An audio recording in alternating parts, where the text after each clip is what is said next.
they banned out the Slardar, they banned out the Tiny, right? Like they have some of these things as well, but they're not really aiming at one player as much as Team Liquid, even though most of these offlaners can be played as 4 as well, like Dome and Clockwork, right? But so I actually think you're right about the Sand King, by the way. This Puck, the last time they played this, it was Boxy playing it. He played it offlane, and it was the only other game that they won. It was versus Viking. It was the only other game that they won other than the secret game was with the Boxy Puck. I think it's a great answer to Anti-Mage.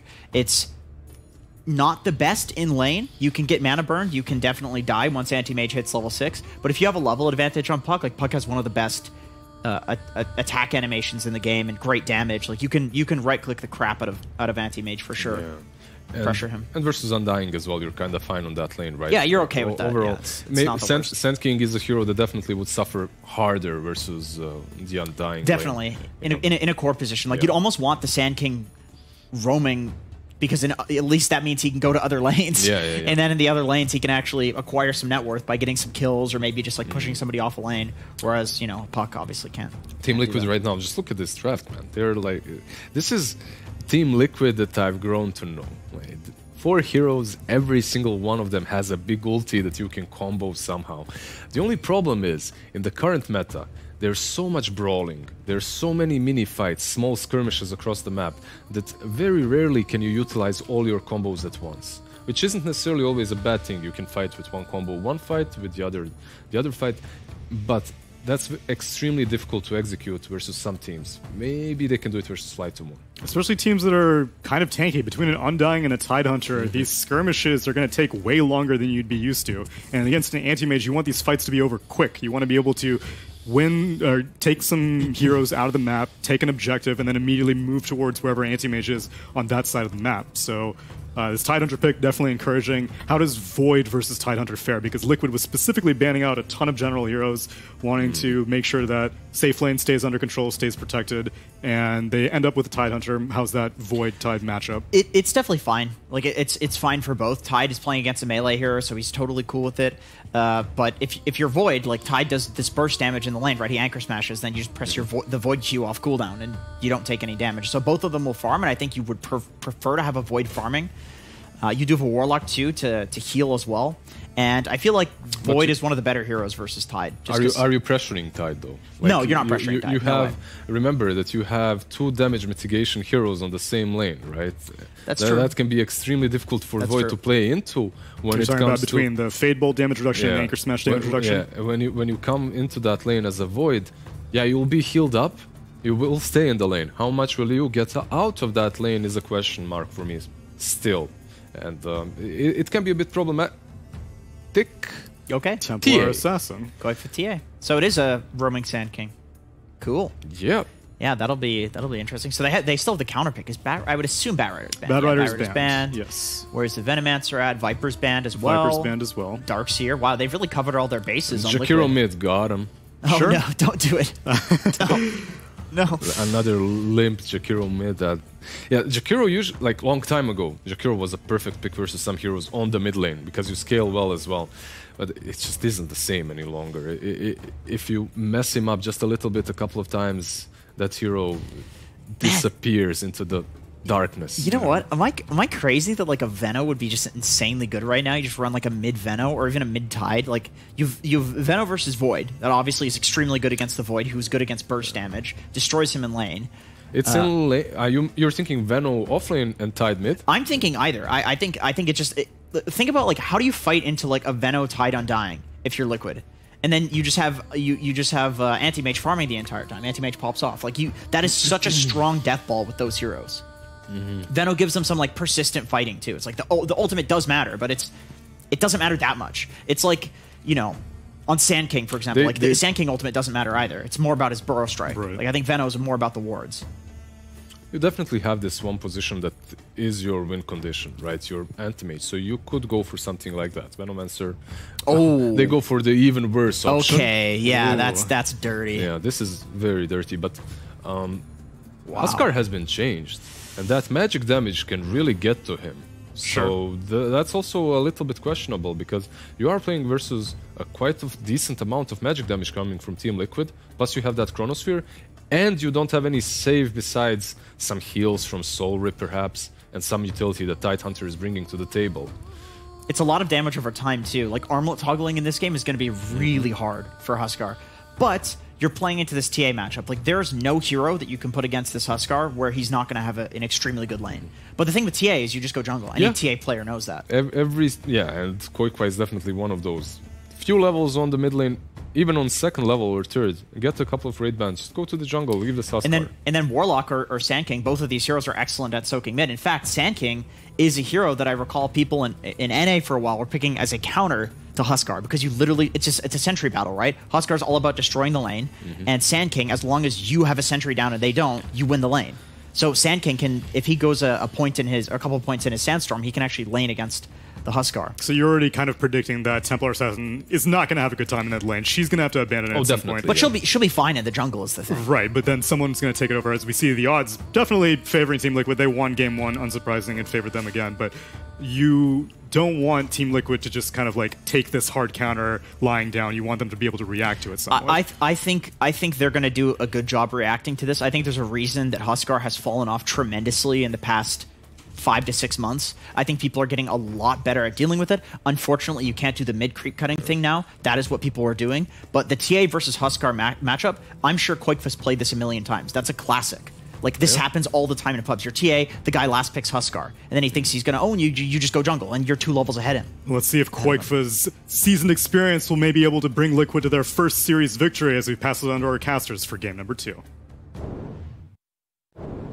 That's right. Is Liquid going to be able to actually close out a series for once in this group stage, and against a hero that, while being a counter pick, yes, is a hero that hasn't really been seen hardly at all. It's been picked 3 times so far in Omega League, and nobody's picking it in the Immortal Division. Lacoste, and what is that reason? I just don't find him that strong, to be honest. He got nerfed a couple of times in the recent patches, and what the panel talked about, you know, it's going to be mid TA against the Huskar. You found that matchup in the pub games if you are TA spammer, and Koikwa definitely is. The thing about it, you can just bail after getting 2-3 levels, go to jungle, keep farming, and Team Liquid, they are the team that stacks a lot of camps, and this is how you make a comeback with the Templar Assassin.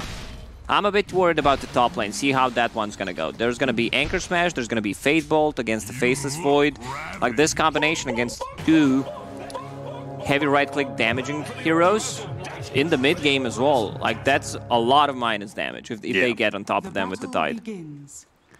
See individual battles all over the place to try and win over Bounty Runes. It does go 2 for 2, though.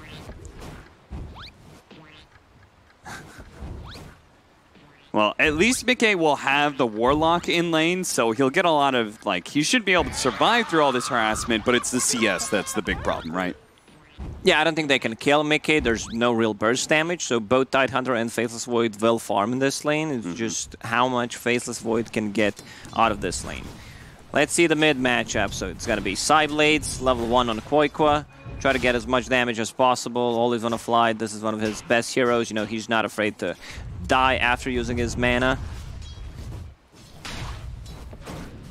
And I anyway, just casted this match, or not this matchup, but 2 days ago we casted the Huskar versus Void Spear, I think it was. Hellraisers played that against Bait.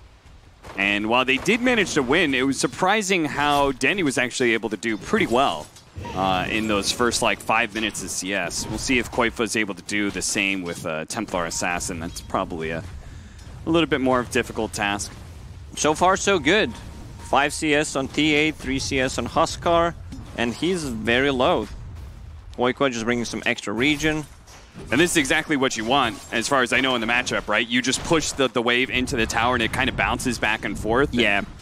And I love what they're doing on the bottom lane. Sanking, getting Caustic level 1. Like, he's not relying on mana to pressure the AM. They're just pushing the wave, and then they can get the pull off.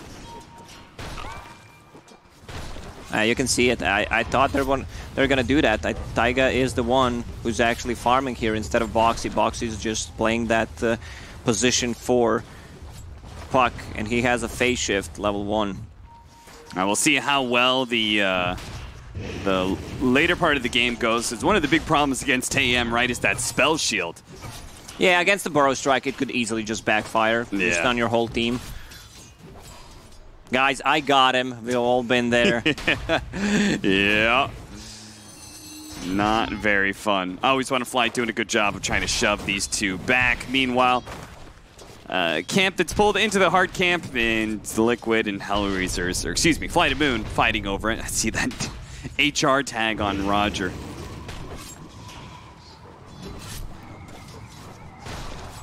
So Liquid has Observer Ward on the bottom. No sentries from what I've seen on FlyToMoon. They need to bring one. I think Sand got hit hard by the nerfer. You cannot eat a sentry with the Quelling Blade anymore. Yeah. Like, you place a sentry, you see a sentry, you instantly kill it. Yeah. And so far, Liquid doing a good job just spreading around so they're not hit by two-man decay. Trying to keep their distance and also stay out of the hands of VTune, who's looking for that free mana burn. Top lane seems to be going okay, though. 16-0 right now for the Void, so looks like both the carries are relatively free farming. TA still doing all right in the CS department. Of course, a lot of this is going to be neutral creeps, because as everyone's been talking about, at some point in time, you just got to go jungle. Ooh, looks like he's getting a little bit low here. Always want Fly, tries to get off the Soul Rip, but he gets silenced, and first blood goes to Boxy. Small victory for Always Wanna Fly, getting that Observer Ward. I mean, you gotta stay positive. Yeah. He just died there. You need to find something good in what he just did. And Sania in a bit of trouble. He does have Fairy Fire as well as Stick Charges. He pops them both to stay alive here.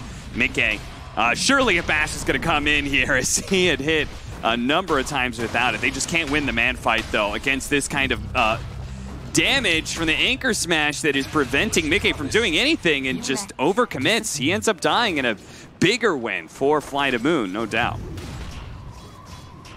Using Time Walk level 1, extremely aggressive, is the same as when you're playing Pangolier. Like, you want to get a kill with the Swashbuckle, it's a 20-second cooldown ability, you're just straight up dead if you're out of position. And Tide getting an earlier point in Gush, just so that they have extra kill potential in that lane. Yeah, Gush level 1 is such a value ability nowadays. AM getting harassed a lot on the bottom, but he's still keeping the good CS. Soul Rip Heal plus 2 small rings, just to have that extra regeneration going. And this is the build that I've seen on and tried on position 4s. When you like want to have some extra spell damage, you want some extra mana regen, so you buy a Null Talisman. Taiga able to stay just outside of the Sentry. Boxy will rush Spirit Vessel this game. I already see he's going for Earn. They definitely need it against Undying, against Huskar. Huskar also not the hero that, you know, just buys straight up BKB. He wants to tank up first, and you get so much value out of it. Yeah, I wonder if we're going to be seeing any of those other items, the Shivas and Scotty and anything like that. If anybody will really be able to build that, because we don't have the best targets. Yeah, they really don't have the heroes that buy these items. Maybe Void as a, like, 4th, 5th item at one point, but still, it feels like you need better items, you need damage items to deal with both of these heroes. One of the big upsides of the new Sand King is if you can play around neutrals, you feel really strong, because of the new Caustic Finale doing percentage-based damage off of the max health of the creature. So if you can play around some of those bigger hard camp creeps, it's pretty hard to actually contest it. You could see Taiga's trying to abuse playing around the neutrals as much as possible. Roger had been shadowing Quake for a while with that invisibility, just being a nuisance. When Sand King's Caustic got changed, I was like, yeah, this is it. This is the buff that he needed. And then I try him in a pub game, and it's like, yeah, this is not it. It really is not. Yeah, initially when you're like, the Caustic Finale slow comes in, and every hit, and you're just like, oh, this feels great. I had this slow. And then you hit level 6, you're like, I don't want to even spend a point on the and then you're like, oh, it's pretty yeah. useless. My epicenter is still shit. Yeah. Taiga trying to go and cut some creeps, but Always Wanna Fly makes a really good call and picking up an early dust.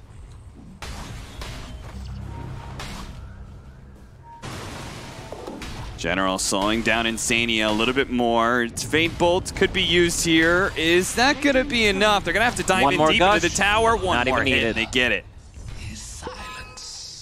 Tidehunter is extremely high level, level 6, 7 minutes in.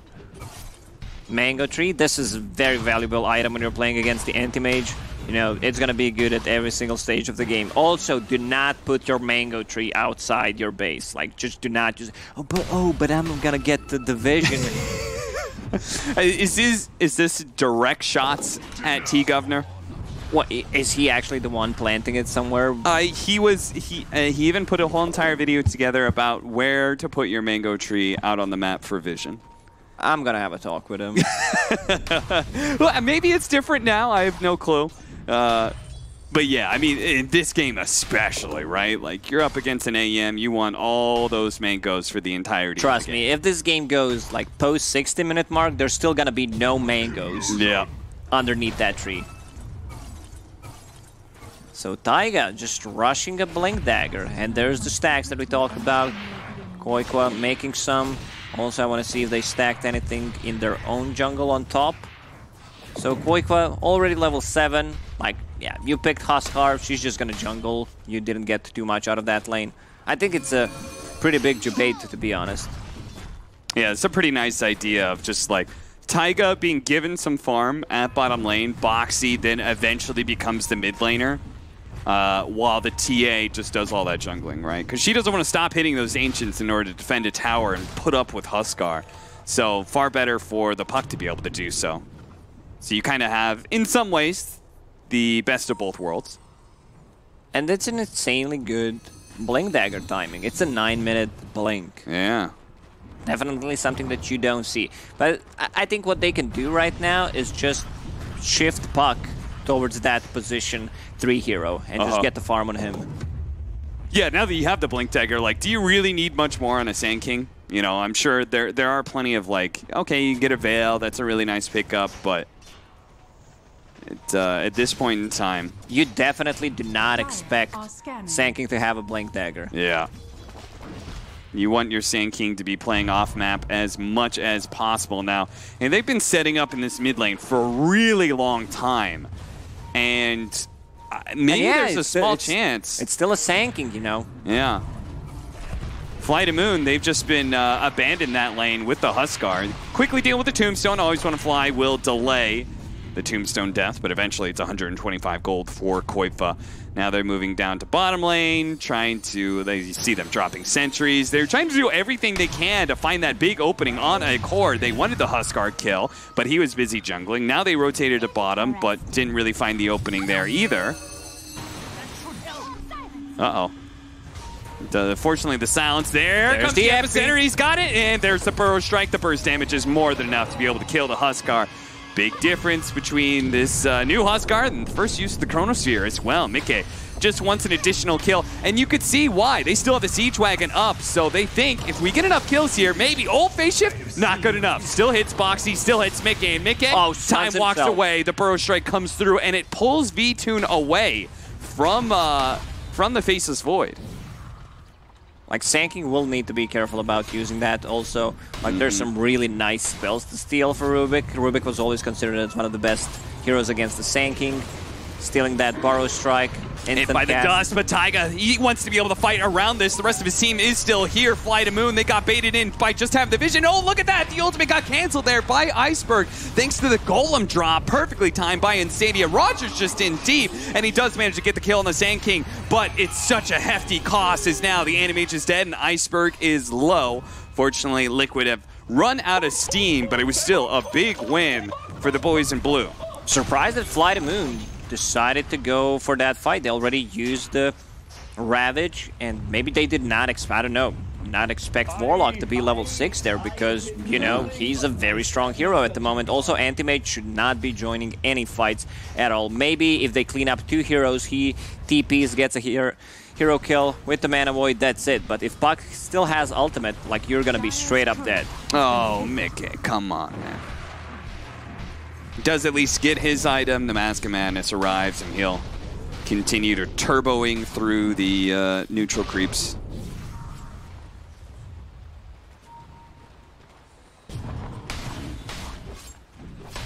V-Tune.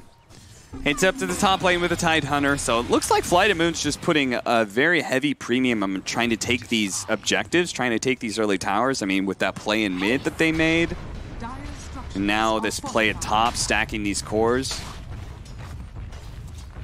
I actually love what Team Liquid did, where they just gave a lane to Sand so he farms his Blink Dagger, and now Boxy has a full Spirit Vessel because he was sitting on a mid lane, getting some XP on the bottom as well, plus some CS. Like, it's been quite some time since I saw someone doing that. It was really popular like 3 to 4 years ago.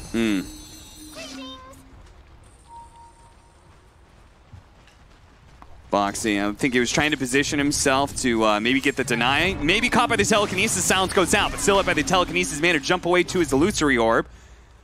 Boxy hidden in the trees here, phase shift. He still has his coil as well, and I think FlyToMoon, they're not so sure about sticking around there. The rest of the cores just want to run around and get some farm. They don't want to be distracted by trying to go for a puck for too long.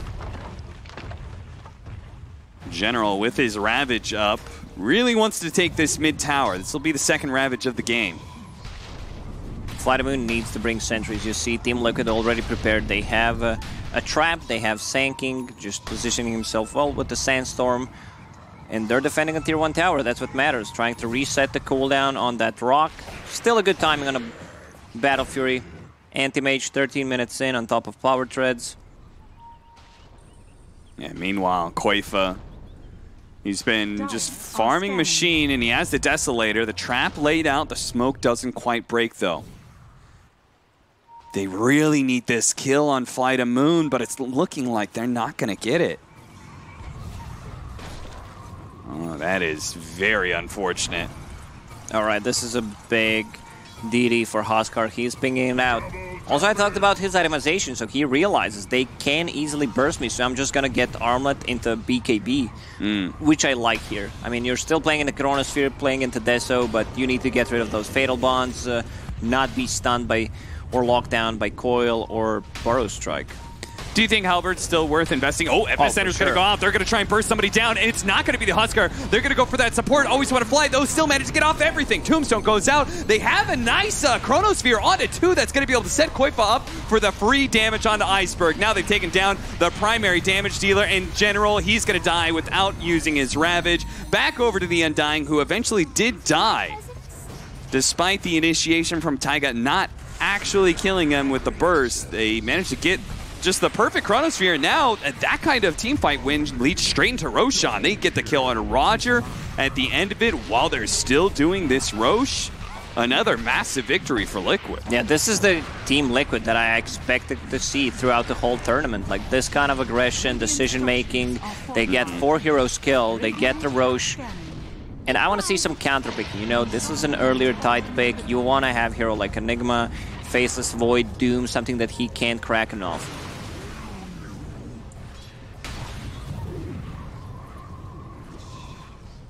This Liquid, they have gone at 0-3.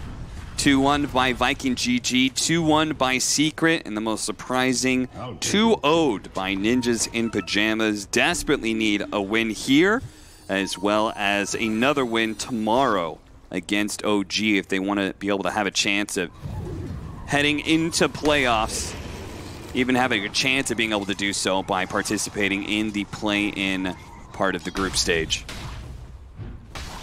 FlyToMoon wants to take a fight. You know, you have a Tidehunter, you want to get use of that Ravage, get the efficiency going, but you also have Anti-Mage who does not want to take a fight. So you just need to play with the 4 heroes right now, but they're very limited on the tower damage. Like, you can try to go there. They have great ways of dealing with any kind of push with just parking the Sanking into the Sandstorm or Puck cutting the creep wave. Roger just cruising along. But again, looking like they just are just shy of being able to catch somebody, of being able to successfully rotate and get a kill. I guess the big side upside is they still have their mid tower. That is a lie. Boxy will take the offlane tower though. Stolen Time Walk, not the best spell to steal in this game. Like, you want to steal something from Warlock, Burrow Strike from Sand King, try to use it multiple times, silence before they get BKBs. Oh, once again, I still feel like Clumsy Net is one of the best tier 2 items. The value that you get against certain heroes like Faceless Void, Puck, Anti-Mage in this case. Personally, I'm a big fan of that other item that popped up, Essence Ring. It always feels pretty good. Maybe that's just me. Playing a lot of strength heroes that, you know, the extra HP helps and so does the mana regen, so it just feels like that perfect combo.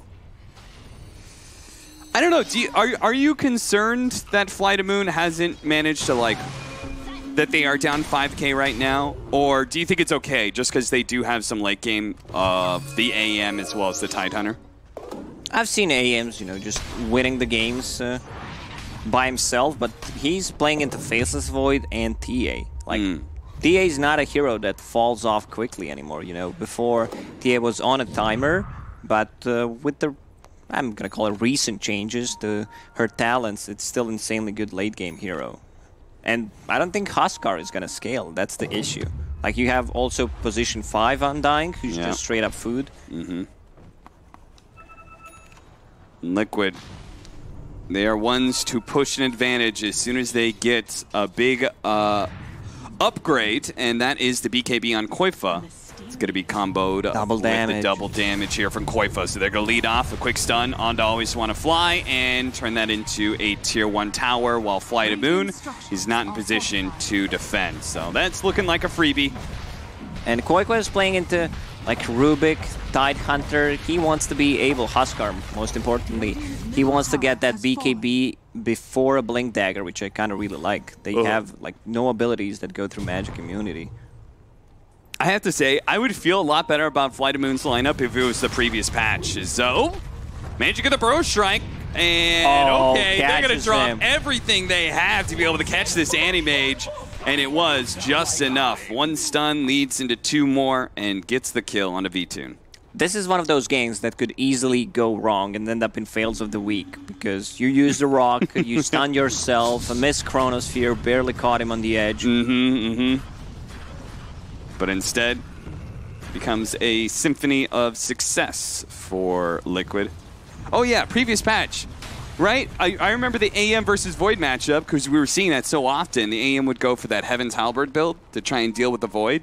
And then obviously Huskar was, I mean, that's a prime Heaven's Halberd hero right there. But the recent nerf, an extra 400 gold to the cost, seems like neither hero feels like it's good enough. It's 2 camps for AM if he wants to go for that. And he farms that in, what, 15 seconds? I don't think it's that much of a deal for him. It's still one of the best items in the game right now. So why do you think he's not going for it? Do you think he just is trying to accelerate as quick as possible? That's his focus? On AM or Faceless Void? AM or the Huskar, either one. Huskar just decided to go for BKB because he needs it to take a fight. He's, you know, very fragile. They don't have a save. But for other heroes, like what is Faceless Void getting? SNY, I believe, some status resistance. Yep. He can disassemble that easily at one point. Just get Heaven's Halberd, get Mantistal.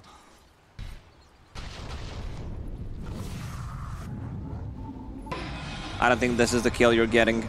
No. They are a bit scared of Mickey. And they probably should be because he's not that easy to bring down. 2,000 health. Yeah, plus some extra status resistance. They have no real burst damage. The only way they deal with him is burn his mana. That's how you kill him. Yeah, that trick works a little bit better, Koifa, if there's actually a camp there to bait somebody in. Instead, he walks over and he sees that there's no creeps there. And 21 minutes just happened. That's weird. The camp is blocked. Huh. Remember when people were doing that, you know, just blocking the camps whenever they were playing against AM? No, you know, buy a couple of sentries, 1 observer ward, so he gets no farm. Yeah, thank God sentries actually have a limit nowadays. You have to actually think about what you're doing with those sentries rather than just throwing them out willy-nilly. Boxy They're going to try and catch him. Does Rubik have stolen time walk? Is that what he's got? So he's going to lead off telekinesis into the net. So that was a very cute combo there from Roger that gets V-Tune a dominating kill streak. So 468 gold for him. Team Liquid does not necessarily need to, just try to end the game right now. Put the pressure. They have 7k gold lead. The next Roche may respawn in a minute. This is their timing. Like, you can easily try to go for end the game push if you get the Aegis and the cheese. And Faith's Void already preparing for the itemization coming out from this anti-mage. He would love to get Butterfly at one point. He's playing against the Faithless Void and Templar Assassin, so just heavy right-click damage-dealing heroes. Yeah, and MKB just feels like a good damage item right now. If you've got an excuse to build it and you don't need any defensive items, just... Yeah, I like solid. That Iceberg is switching back to Heaven's Halberd. Yeah. Just a casual plate mail against the TA, since she has Deso and Meld. You're going to be in negative armor if you don't buy any kind of armor item. Destroyed wards. 5 against... Wait, Cam stack 10. Jesus Christ, Liquid is just stacking way too much. Yeah, Liquid killing all the wards, stacking all the camps. The supports, man, they're doing some serious work for Liquid. I think for players who want to learn how to play position 4, which Boxy was playing for the first 10 minutes, could learn a lot. How to get farm in a game where you cannot actually get the farm from a lane, instead just stack multiple camps. A really aggressive smoke up here. They've got a ward on the high ground. They see the Huskar over here. The rest of the team isn't around Mickey just yet. He's calling to him. Hurry up, guys. Come. We've got the opportunity. I can get the Chronosphere with him on the edge, and is it enough for Koiva to get the damage in? It is. With that meld and all that minus armor, they're managing to bring down Iceberg just like that. Oh, it's stolen Chronosphere, though. Uh-oh. They don't have the damage to deal inside the Chronosphere. That's the problem. It's just a setup for maybe a Ravage, but they don't have a single spell they can throw inside a Chrono besides the Fade Bolt. That's true. Oh, they're going to jump in immediately. Ravage, just go for it. But the Burrow Strike follow-up, that actually stops a lot of damage from V-Tune, and now V-Tune stuck inside the coil. The counter Chronosphere, but it's not going to do anything. You're already caught. You're already dead. You've got no damage. The Peeble's going to slow everybody down. And 4, make it 5. Boxy. General, they're going to chase him all the way into the tier 3 here. That's a wipe, and it costs them, again, nothing. Liquids, that's 2 games in a row now. Around 20, 24 minutes, they come through with a massive team fight victory. And it feels like it's all going to snowball from here, Lacoste. Yeah, huge body Boxy in the end by Puck. I think he also has a full Aghanim Scepter finish, so this anti-mage is not gonna... Okay, he just needs 300 gold. But it's very hard. That's why they pick Puck, against the AM, so that leash mechanic just destroys him. You cannot blink, there is no save, and they took out the Huskar as the primary target. Roche just respawned. Cooldown on Chronosphere, 60 seconds. Ravage is used. They can just run into the Roche pit right now. I just can't believe V-Tune. You gotta pop your spell shield. When you just jump in like that, you can't underestimate Liquid. You have to be like, okay, they're probably going to counter-initiate if we jump them. So you just gotta pop that spell shield. Yeah, you need to counter-initiate with counter spell. And counter the Burrow and Burrow counter. Yeah. Yeah. All right, so FlyToMoon, they know what Team Liquid wants to do, so Liquid just bails a bit. I don't think you're taking this fight. BKB and now an Aghanim Scepter for the Puck. Now, they may not have Ravage. Oh, this is going to be just so deadly. Insania, look at this high ground positioning and always want to fly. He is now out of position trying to stop this. V-Tune does come out and does manage to get a quick kill on a Boxy. That's really good, but at the same time, Roger is very likely to die here. And inside the pit, Burrow Strike on out. Roshan's low, finish off Iceberg, and they grab the Aegis. He grabs it just before he dies. A second life, but cheese on the ground. Taiga, hello, wake up, General. He eats the cheese, and now Liquid, who had probably a free opportunity here to be able to get some kills, are in serious trouble. BKB, Burrow Strike Epicenter goes on out. Iceberg is going to get blown up a second time, and they don't have the vision to be able to spot Koifa, so V-Tune couldn't stick onto him. only with the cores around. Nobody has the detection, and now he's going to be kited around. General goes in, tries to bail out his core, but once again, he's going to die very last in a team fight. Liquid, looked great, and then it looked a little awkward, and then it looked uber great. Yeah, that positioning from Insania, standing on the high ground. FlyToMoon, they understand we need to get the vision of him, so always on a fly, tries to run to use the tombstone to get any kind of vision to stop that, but failed to do so. And this was a fight where they take the cheese and Aegis off of them, and it's gonna be a free barracks on a mid lane. And that fight, remember, was without even using the Chronos here. Yeah. Weird part is I feel like Always Wanna Fly could have just kind of dropped, he could have chucked the tombstone to the other side of the Roshan wall, you know? He didn't really need to walk all the way around. Yeah, he definitely did not need to use it on the high ground. Melee barracks are going to go down, and Mickey will escape cleanly. The initiation from FlyToMoon is just kind of non-existent without Where are those mangoes? I see Faceless Void with no mana. Okay, he just popped a couple. Can we see the base of Team Liquid, please, just to check how many mangoes are underneath the Christmas tree? Oh, look at that. Warlock even circled around. One mango left, and very likely, I think a courier's going to snatch that up. You're absolutely right, Lacoste. Value tier 1 item. That's the word. What's the win rate on Mango Tree, Kyle, who's already down here thinking Liquid has got this in the bag, as is Sheever. Say what? Okay. Making things He up. said 7%. I mean, that was really not smart of him to say anyway, but whatever. Yeah, classic Kyle. Liquid, get onto the high ground here.